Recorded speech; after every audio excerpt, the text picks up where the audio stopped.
Hello friends, আমার channel town Barbie's লাইফস্টাইলে তোমাদের সকলকে স্বাগত। আমি আবারও চলে এসেছি নতুন আর মজাদার একটা গল্প নিয়ে। তোমরা তো এখানে দেখতেই পাচ্ছ নেহা আর দিয়া ঘরে বসে গল্প করছে। তাহলে চলো দেখে নিই আজকের গল্পতে কি কি হয়। কিরে দিয়া, তুই প্রত্যেক মাসের চেক আপটা ঠিকঠাকভাবে করছিস তো? আগের মাসে তো করেছিস, কিন্তু এ মাসে তো এখনো গেলি না। কবে ডেটটা সেটা ঠিকঠাকভাবে দেখছিস তো? করিয়ে নিতে হবে কিন্তু চেক আপটা। আরে হ্যাঁ দিদি ভাই, চেক আপ কেন করাবো না, ঠিকঠাকভাবে চেক আপ করাই। এই যে সরস্বতী পুজো আছে তার দুদিন পরেই আমার চেক আপের ডেট পড়েছে। তোমার ভাইকে বলেছি তো, ও যাবে। কিন্তু শোনো না দিদি ভাই, এবার তুমি চলো না গো আমার সাথে। তুমি গেলে না আমি অনেকটা সাহস পাই। আসলে আলট্রাসোনোগ্রাফিগুলো করে, টেস্টগুলো করে, তো তুমি থাকলে না খুব সাহস হবে গো। ইস, ডাক্তারের কাছে যেতে এখনো বলে এত ভয় পায়। আচ্ছা ঠিক আছে, এবার যদি নীল নিয়ে যেতে না পারে তাহলে আমি যাব, আমার সাথেই যাস তাহলে তুই। আর ভালো কথা মনে করেছিস রে দিয়া, এবার সরস্বতী পুজো আছে তো। এই নতুন বাড়িতে আমাদের এবার প্রথম সরস্বতী পুজো হবে, বল খুব আনন্দ হবে। আর তিন্নির তো স্কুলেও পুজো হয়, তিন্নি তো খুব এক্সাইটেড। আর বর্ষা আছে, বর্ষা সবটা ম্যানেজ করে নেবে। তো দাদাকে বলতে হবে বুঝলি, আগে থেকে সব বাজার টাজারগুলো করে রাখবে। হ্যাঁ দিদি ভাই, যে কোনো অনুষ্ঠান আসলে আমরা এত আনন্দ করি, সত্যি খুব ভালো লাগে। কিন্তু এবার তো আমি আর নিচে বসে কিছুই কাজ করতে পারবো না, তোমাদেরকেই সবটা করতে হবে। আমি দূরের থেকে একটু দেখবো, কিন্তু সত্যি তাও কিন্তু আমি খুব মজা করবো এবার সরস্বতী পুজোতেও। এখানে নেহা আর দিয়াতে কথাই বলছিল, তখনই সেখানে বর্ষা চলে আসে। বড় বৌদি, ছোট বৌদি, তোমরা এখানেই আছো? তোমরা কি কোনো জরুরি কথা বলছিলে? আসলে তোমাদের সাথে না আমার একটু কথা ছিল। আরে না না বর্ষা, কি আবার জরুরি কথা বলবো, এমনি গল্প করছিলাম। কিন্তু তুমি কি বলবে গো? কিন্তু তোমার চোখ মুখ এরকম লাগছে কেন? কি হয়েছে, বসো তো। এমা, তাই তো বর্ষা, তোমাকে এরকম দেখাচ্ছে কেন? চোখ মুখ বসে গেছে, সারা রাত ঘুমাওনি নাকি? হ্যাঁ বৌদি, ঠিকই বলেছো, রাতে একদম ঘুমাতে পারিনি। কাল রাতে সত্যি আমি একদম ঘুমোতে পারিনি, জানো তো। একটা অদ্ভুত ঘটনা হয়েছিল আমার সাথে। তো রাধাকেও বলেছি, এবং রাধাও বলেছে রাধার সাথেও নাকি এরকম একদিন ঘটনা হয়েছিল। তোমরা কেউ বিশ্বাস করনি, তাই ভাবছি আমার কথাটা হয়তো তোমরা কেউ বিশ্বাস করবে না। ওই জন্যই বলবো কিনা সেটাই ভাবছি। আরে বর্ষা, তুমি এইভাবে বলছো কেন? আর আমরা কেনই বা বিশ্বাস করবো না? তুমি একটু আগে বসো তো, তারপরে বসে কথা বলো। আর বলো না ছোট বৌদি, কাল তো রাধা আমার ঘরে শুয়েছিল, কিন্তু ও কম্বলটা আনেনি জন্য ওর ঘর থেকে কম্বলটা আনতে গেল। আর অনেকক্ষণ দেরিও হয়ে যাচ্ছিল, তার জন্য আমি আবার রাধাকে ওর ঘরে ডাকতে গেলাম। ওখানে গিয়ে দেখছি ও নেই। তো তারপরে হঠাৎই দেখছি আমাদের মেন দরজাটা খোলা। মেন দরজাটা খোলা দেখে আমি ভাবলাম রাধা মনে হয় দরজা খুলে বাইরে বেরিয়েছে। আমি তো বাইরেও আসলাম, বাইরে এসে দেখছি রাধা এখানেও নেই। তারপর আমি ভাবলাম যে ও হয়তো ঘরেই কোথাও আছে। তারপরে আমি ঘরে যেতে নিলাম, হঠাৎই দেখছি যে আমাদের ঘরের দেওয়ালের মধ্যে কেউ একজন মাথা ঠুকছে। তার কালো লম্বা চুল, সাদা শাড়ি পরা। আর আমি তার কাছে যেতেই পেছন থেকে রাধা আমাকে তখন ডাকলো। আর তারপর যখন পেছন ফিরি, হঠাৎই সে সেখান থেকে গায়েব হয়ে গেল। জানো তো, কি অদ্ভুত একটা ঘটনা বলো তো। আর আমি এটা একদম সত্যি বলছি, জানো। কি বলছো এসব বর্ষা? আমার তো শুনেই ভয় লাগছে। কিন্তু আমাদের বাড়িতে এইভাবে কে আসবে? আমাদের বাইরের দরজা তো একদম লক করা থাকে, বাইরে থেকে কেউ তো অত রাতে ঢুকতে পারবে না। তাহলে কাকে দেখলে তুমি? তোমরা কেউ আমার কথা ঝট করে বিশ্বাস করবে না, সেটা আমি জানি। কিন্তু বিশ্বাস করো, আমি সত্যি বলছি, আমি সত্যি কাউকে একটা দেখেছি। আর তার কাছে যেতেই কিন্তু সে সেখান থেকে গায়েবও হয়ে যায়। আর রাধা বলল রাধাও নাকি এরকম এর আগে ভয় পেয়েছে, কিন্তু ওর কথাও নাকি তোমরা কেউ বিশ্বাস করোনি। আচ্ছা বৌদি, আমাদেরকে ইচ্ছা করে কেউ ভয় দেখাচ্ছে না তো? এমনটা তো হতেও পারে কেউ আমাদের সাথে শয়তানি করে আমাদেরকে ভয় দেখানোর চেষ্টা করছে। না না বর্ষা, আমাদের আবার কে ভয় দেখাতে যাবে? আর ধরে নিই ওটা যদি কোনো চোরও হয়, কিন্তু চোর এসে বা ভয় বা কেন দেখাতে যাবে? আচ্ছা তুমি ঠিক দেখেছো তো? হ্যাঁ, প্রথমে তো আমিও ভেবেছিলাম যে ওটা কোনো হয়তো চোর হবে, চোর এসে হয়তো আমাদেরকে ভয় দেখিয়ে চুরি করার চেষ্টা করছে। কিন্তু তাই বলে এইভাবে ভূতের মতো কেন সেজে আসবে বলো তো? আচ্ছা, দাদাকে কেউ ভয় দেখানোর চেষ্টা করছে না তো? এমনও তো হতে পারে যে দাদাকে ভয় দেখাতে এসেছিল সে। ও বাবা, কি বলছো বর্ষা, তোমার দাদাকে কেউ ভয় দেখাবে? কিন্তু এগুলো কথা তোমার দাদাকে তো আমি বলতেই পারবো না। তোমার দাদাকে বললে উল্টে আমাদেরকেই বকা দেবে, বলবে এত রাতে দরজা খুলে কেন বাইরে বেরিয়েছি, দরজা হয়তো আমরা ঠিকঠাক ভাবে লাগাইনি। কিন্তু আমার মনে হচ্ছে যে আমাকে আবার একটু মালতীর সাথে কথা বলতে হবে, বুঝলে। মালতী অনেক কিছু বলেছিল। বাহ, সবাই একসাথে গল্প করছো, কিন্তু কি ব্যাপার, গম্ভীর কোনো আলোচনা করছিলে মনে হয়। না না দাদা ভাই, তেমন কিছু না। আমরা আসলে ওই যে সামনে সরস্বতী পুজো না, সেটা নিয়ে আলোচনা করছিলাম, কে কি পরবো, কি কি বাজার হবে। হ্যাঁ, সরস্বতী পুজো তো আছে সামনেই।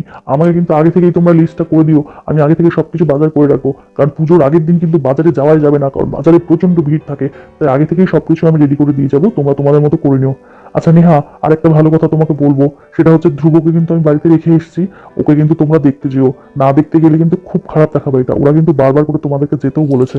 ওফো, তাই তো, আমি তো একদম ভুলেই গেছিলাম। ধ্রুব তো বাড়িতে চলে এসেছে, তুমি তো বলেছিলে। হ্যাঁ গো, ঠিক বলেছো, আমাদের অবশ্যই দেখতে যাওয়া উচিত।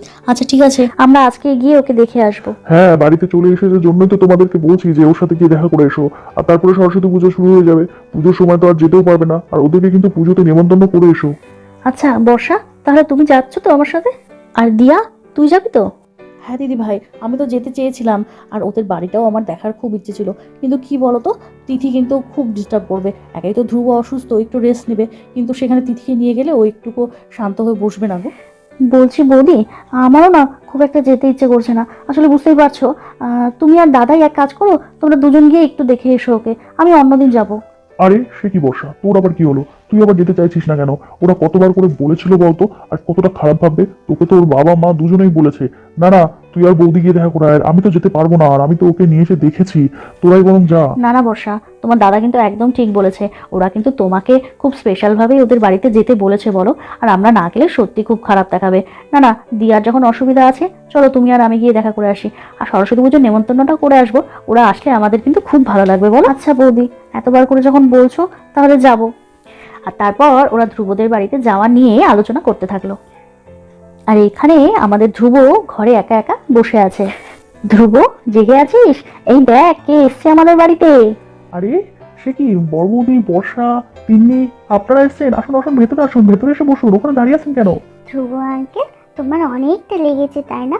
বাবাও বলেছিল তোমার হাতে অনেক লেগেছে। এখন কেমন আছো আঙ্কেল তুমি? ভালো হয়ে গেছো তুমি? আরে হ্যাঁ হ্যাঁ তিন্নি, আমি এখন একদম ভালো আছি। এই যে দেখো না, এখন তো হাতটাও নাড়াতে পারছি, একদম সুস্থ হয়ে গেছি। তা বলো, তোমার কি খবর? তুমি কেমন আছো তিন্নি, সেটা বলো তো। আমিও খুব ভালো আছি ধ্রুব আঙ্কেল। আর এখন তো আমার খুব মজা হচ্ছে, কারণ দুদিন পর সরস্বতী পুজো না, ওই জন্য খুব মজা হচ্ছে। জানো আঙ্কেল, এবার না মা বলেছে মা আমাকে শাড়ি পরিয়ে দিবে, তার জন্য না আমি খুব খুশি। আর তোমাদেরকে কিন্তু অবশ্যই যেতে হবে, আসবে তো তুমি আমাদের বাড়িতে পুজোতে? হ্যাঁ হ্যাঁ তিন্নি, সেই তো সরস্বতী পুজোতে তো তোমাদেরই আনন্দ, বা ছোট ছোট বাচ্চারা কত আনন্দ করে। আর তুমি কিন্তু অবশ্যই শাড়ি পরবে, তুমি তো কত মিষ্টি দেখতে, মাকে বলবে মা তোমাকে খুব সুন্দর করে সাজিয়ে দেবে, আর একদম মা সরস্বতীর মতো লাগবে তোমাকে দেখতে। তাহলে ধ্রুব, এখন শরীর কেমন আছে?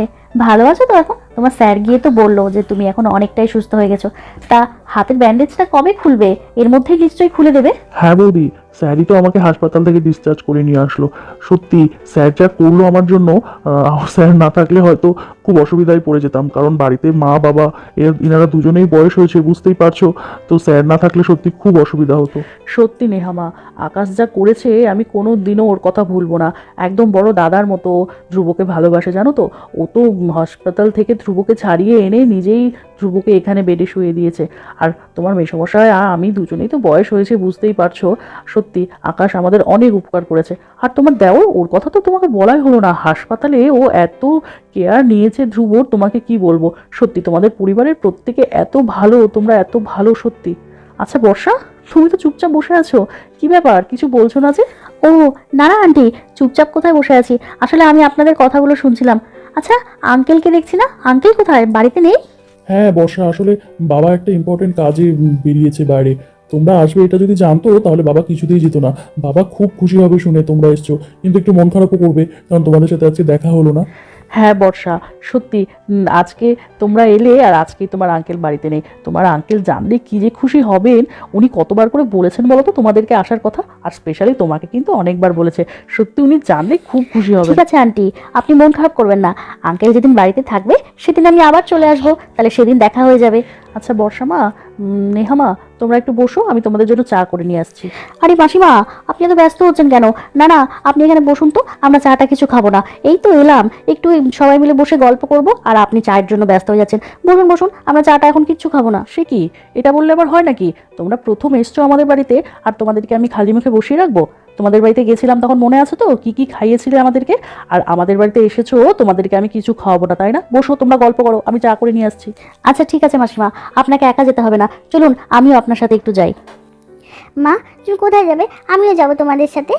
ঠিক আছে তিন্নিমা, চলো, তুমিও চলো আমাদের সাথে। নেহা, ঠিক আছে, তুমি যেতে চাইছো যখন চলো, তোমাকে আমি আমাদের অন্য সব ঘরগুলো ঘুরে ঘুরে দেখাবো। তাহলে বর্ষা, তুমি একটু থাকো, তুমি তাহলে ধ্রুবর সাথে গল্প করো। তাহলে বর্ষা, আপনি আমাকে দেখতে এলেন? বাবা, সত্যি খুব ভালো লাগলো কিন্তু আমার। আমি ভাবতেও পারিনি যে আপনি আমাকে বাড়িতে দেখতে আসবেন। আরে, এটাতে এত অবাক হওয়ার কি আছে? আর আমি আসবো নাই বা কেন? আপনার সাথে, আপনার বাড়ির লোকের সাথে তো আমাদের এখন খুব ভালোই পরিচয় হয়ে গেছে। আপনি এতটা অসুস্থ জেনেও আমি আসবো না, এটা কেমন করে হয়? বর্ষা, আমি অনেকদিন ধরেই আপনাকে একটা কথা বলবো বলবো ভাবছিলাম, কিন্তু আসলে কোনোদিনই সুযোগ হচ্ছিল না। আজকে তো একটু সুযোগ হয়েছে, তাই ভাবছি যে আজকে আপনাকে কথাটা বলেই ফেলি। আসলে আমার মা বাবা আপনাকে বিয়ের কথা বলেছে আমার সাথে। তো সেটা আপনি কিন্তু কিছু মনে করবেন না। হ্যাঁ, আসলে ওনাদের তো বয়স হয়েছে, আর আমি তাদের একটা মাত্র ছেলে, তাই ওনারা চাইছিল হয়তো একটু তাড়াতাড়ি আমার বিয়েটা দিতে। আর আপনাকে মা বাবার ভীষণ পছন্দ হয়ে গেছে, আপনার পরিবার, আপনি সত্যি খুব ভালো, তো ওই জন্য আপনাকে একটু বলে ফেলেছে। আরে কেন খারাপ ভাববো? আমি যদি খারাপ ভাবতাম তাহলে আপনাদের বাড়িতে আপনার সাথে দেখা করতে আসতাম? আর আপনার মা বাবা চিন্তা করবে না? আপনি আপনার মা বাবার একটা মাত্র ছেলে, ওরা তো চিন্তা করবেন। আর আপনি এখনো বিয়ে করছেন না কেন বলুন তো? আপনার তো বিয়ে করে নেওয়া উচিত ছিল এতদিনে। কাউকে পছন্দ করে রেখেছেন নাকি আপনি? আরে না না বর্ষা, সেরকম কোনো ব্যাপার না। যদি কাউকে পছন্দ করতাম তাহলে তো এতদিনে মাকে বলতাম বলুন, আর এতদিনে আমার বিয়েটাও হয়ে যেত। সে আমার কথা বাদ দিন, আপনার ব্যাপারটা কি বলুন তো? আপনি এখনো বিয়ে করেননি কেন? আপনার কি কাউকে পছন্দ পছন্দ হয়েছে নাকি? বিয়ের কথা শুনলেই আপনি এত রেগে যান। না না, আমারও সেরকম কোনো ব্যাপার নেই। আসলে আমি একটু পড়াশোনাটা চালিয়ে যেতে চাচ্ছিলাম, চালিয়ে একটু নিজের পায়ে দাঁড়াতে চেয়েছিলাম, এটাই, আর কিছুই না। তো কিন্তু আমার বাড়ির লোক তো সেটা শোনে না। আমার বাড়ির লোক আমাকে তাড়াতাড়ি বিয়ে দিয়ে বিদায় করতে পারলেই বাঁচে। সে যাই হোক, বাদ দিন এগুলো কথা। তা সরস্বতী পুজো আছে, আপনাকে তো বৌদি বললোই। সরস্বতী পুজোর দিন কিন্তু অবশ্যই আপনারা সবাই মিলে আমাদের বাড়িতে আসবেন। হ্যাঁ, ছোট করেই পুজোটা হবে, কিন্তু সবাই মিলে একটু আনন্দ করব, মজা করব, খিচুড়ি খাওয়া হবে, একসাথে প্রসাদ খাওয়া হবে, এটাই আনন্দ বলুন। আসবেন কিন্তু অবশ্যই। হ্যাঁ, আপনি, আঙ্কেল, আন্টি, আপনারা সবাই মিলে আমাদের বাড়িতে আসলে আমাদের কিন্তু সবার সত্যি খুব ভালো লাগবে। হ্যাঁ হ্যাঁ বর্ষা, অবশ্যই যাব। মা বাবাকে সাথে নিয়ে যাবো, আর এই 2 দিনের মধ্যে তো আমার হাতের ব্যান্ডেজটাও খুলে যাবে, কোনো অসুবিধাই হবে না। কিন্তু সরস্বতী পুজোর দিন তো শুনলাম এবার ভ্যালেন্টাইন্স ডে পড়েছে, তা ভ্যালেন্টাইন্স ডে উপলক্ষে সেদিন কোনো স্পেশাল প্ল্যান নেই আপনার? কি যে বলেন, আমার আবার ভ্যালেন্টাইন্স ডে? বাড়িতে সরস্বতী পুজো, পুজোতে সবাই মিলে অঞ্জলি দেবো, প্রসাদ খাবো, আনন্দ করব, এটাই এটাই আমার কাছে ভ্যালেন্টাইন। আমার আবার কোনো স্পেশাল ডে নেই। তা আপনার বুঝি ভ্যালেন্টাইন্স ডেতে কোনো স্পেশাল প্ল্যান আছে, ওই জন্যই আমাকে জিজ্ঞেস করছেন? না না বর্ষা, আপনার যে অবস্থা আমারও ঠিক সেম অবস্থা। আমারও কোনো ভ্যালেন্টাইন্স ডে বলে কোনো স্পেশাল প্ল্যান নেই। কিন্তু হ্যাঁ, আপনি যদি চান তাহলে আমি আপনার এই ভ্যালেন্টাইন্স ডেটাকে একটু স্পেশাল বানাতেই পারি। মানে বুঝলাম না, কি বলছেন? কি বর্ষা মা, গল্প হলো ধ্রুবর সাথে? হ্যাঁ হ্যাঁ আন্টি, আমরা অনেক গল্প করলাম দুজনে মিলে। বর্ষা, জানো তো মাসিমা আমাকে পুরো বাড়িটা ঘুরে দেখালো। কি অপূর্ব জানো তো পুরো বাড়িটা। খুব সুন্দর ঘরগুলো, আর এত সুন্দর সাজানো। আর দেখো না, মাসিমাকে আমি কতবার করে বারণ করলাম, তাও আমাদের জন্য কত কিছু আয়োজন করেছে। আরে না না, কোথায় এত বেশি কিছু আয়োজন করতে পারলাম বলো তো? তোমরা আমাদেরকে কত কিছু খাইয়েছিলে, সেখানে আমি একটু অল্প কিছু মিষ্টি নিয়ে এসেছি। নাও তো বর্ষা মা, একটু মিষ্টি মুখ করো। ও বাবা, আন্টি আপনি কিন্তু অনেক কিছু দিয়ে ফেলেছেন। এত কিছু কিন্তু আমি সত্যি খেতে পারবো না। তিন্নি, তুমি কিন্তু আমার কাছ থেকে খাবে। না না বাবা, আমি খাবো না। দিদি, এগুলো সব তুমি খাও। আমাকে না ঠাম্মি অনেকগুলো চকলেট দিয়েছিল, আমি ওগুলো খেয়েছি। আমি আর এগুলো খেতে পারবো না। আরে বর্ষা, এরকম করছেন কেন?